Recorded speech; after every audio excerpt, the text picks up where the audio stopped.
guys, today I'm going to show you how to create this photo frame transition in Premiere Pro, so let's get started.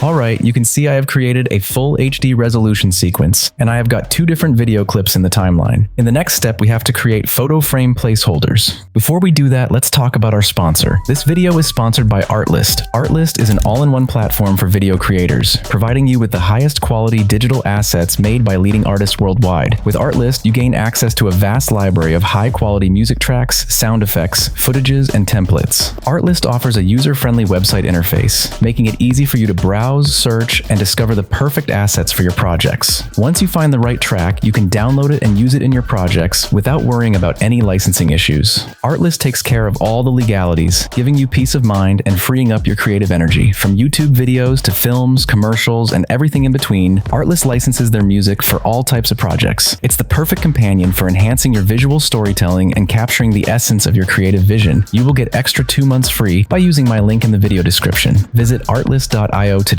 and start creating with the power of music at your fingertips. So let's go back to the tutorial. Alright, now let's create a new sequence from the project panel.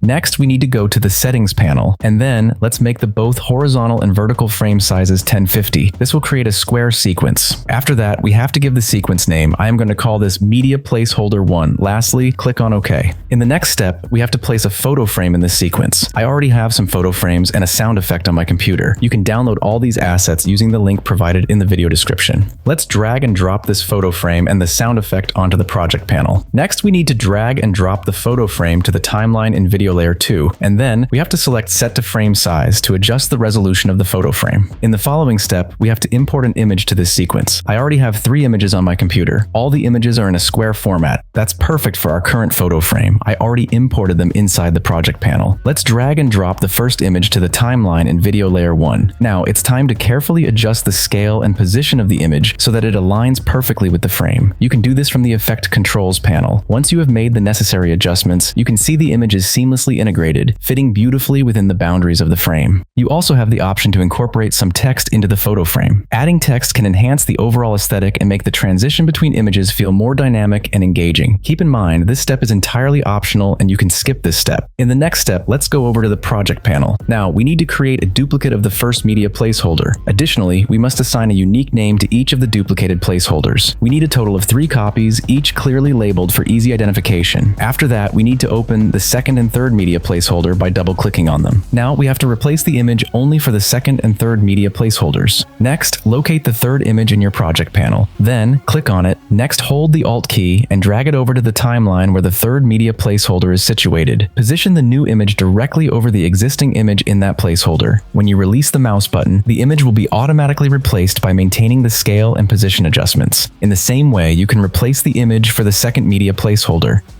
In the next step, let's go over to the main transition sequence, and then we have to move the time indicator to the middle position between 2 video clips. After that, we need to move the time indicator 12 frames backward. Now, let's drag and drop the first media placeholder to this position in video layer 2. After that, we need to cut the first media placeholder in this position by using the razor tool and remove the extra part. Now, it's time to animate the first media placeholder. Make sure the layer is selected and move over to the Effect Controls panel. Again, make sure the time indicator is at the beginning of the first media placeholder. Now, we need to create keyframes for the position parameter and the scale parameter by clicking on the stopwatch icon. Firstly, let's move the photo slightly left by using the X position parameter. You can do this by decreasing the X position values. After that, move the photo slightly down by using the Y position parameter. You can do this by increasing the Y position values. In my case, this is the perfect position for the photo. And then we need to create keyframes for the rotation parameter by clicking on the stopwatch icon. After that, let's make the rotation value around 1. Next, move the time indicator 3 frames forward.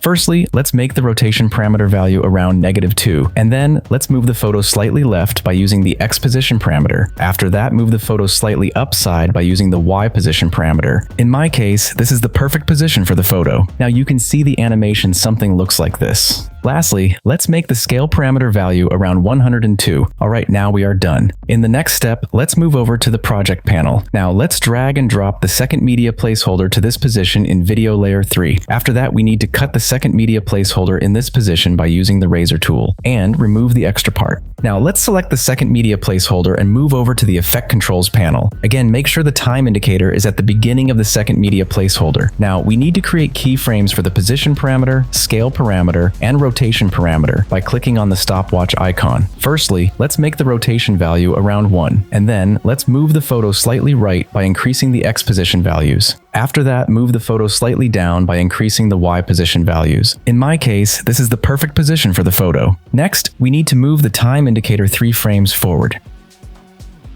Now, let's make the rotation parameter value around -2. Next, let's make the scale parameter value around 102. Then, let's move the photo slightly upside by decreasing the Y position values. After that, move the photo slightly left by decreasing the X position values. I think this is the perfect position for the photo. Alright, now we are done. You can see the animation something looks like this. Again, let's move over to the project panel. Now, let's drag and drop the third media placeholder to this position in video layer 4.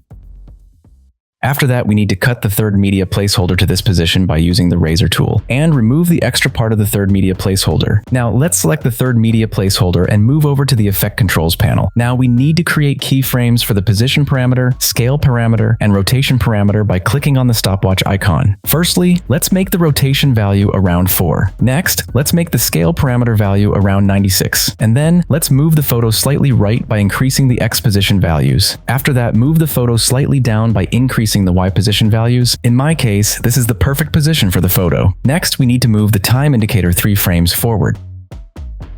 Now, let's make the rotation parameter value around 3. Next, let's make the scale parameter value around 97, and then let's move the photo slightly left by decreasing the X position values. After that, let's move the photo slightly upside by decreasing the Y position values. I think this is the perfect position for the photo. Alright, now we are done. With these couple of steps, we have created this simple photo frame transition. You can see the transition something looks like this. In the following step, let's move over to the project panel to create a color matte. We have to use white color for the color matte, and then click on OK. After that, let's drag and drop the color matte over to the timeline in video layer 5. Next, right-click on the color matte, and then click on Speed and Duration. I am going to make the color matte duration 3 frames longer. Next, click on OK. Now, let's move the color matte to the end position of the transition. After that, make sure the color matte is selected, and move over to the Effect Controls panel. Now, we need to create keyframes for the opacity parameter with the opacity value 0. After that, move the time indicator 3 frames forward.